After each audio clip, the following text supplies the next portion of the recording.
రాష్ట్ర ప్రయోజనాలు దృష్టిలో పెట్టుకునే సీట్ల విషయంలో నిర్ణయం తీసుకున్నామన్నారు పవన్ కళ్యాణ్. జనసేన సీట్లను కూడా చంద్రబాబు ప్రకటించడం చూస్తే పవన్ పరిస్థితి ఏంటో అర్థమవుతోందన్నారు సజ్జల. చాలా మంది పెద్దలు 45 స్థానాలు కావాలి, 70 స్థానాలు కావాలంటే ఒకటే చెప్పాను అందరికీ.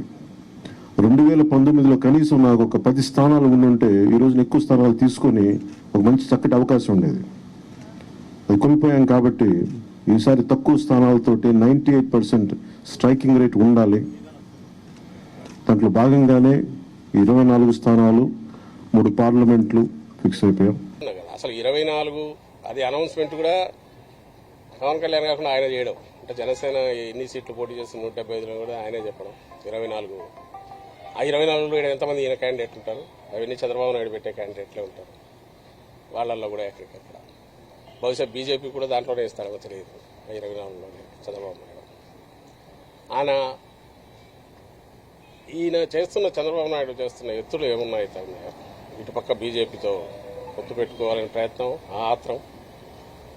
ఇంకో పక్క మన పవన్ కళ్యాణ్ దీన్ని పూర్తి మింగేసి దాని బదులు ఏదైతే ఇప్పుడున్న సిచ్యువేషన్ చూస్తే ఆయన పవన్ కళ్యాణ్ సొంత పార్టీ బదులు తెలుగుదేశం పార్టీ ఉపాధ్యక్షుడు లేదంటే తెలుగుదేశం పార్టీ రాష్ట్ర అధ్యక్షుడు తీసుకునే సరిపోయేది అనిపిస్తుంది.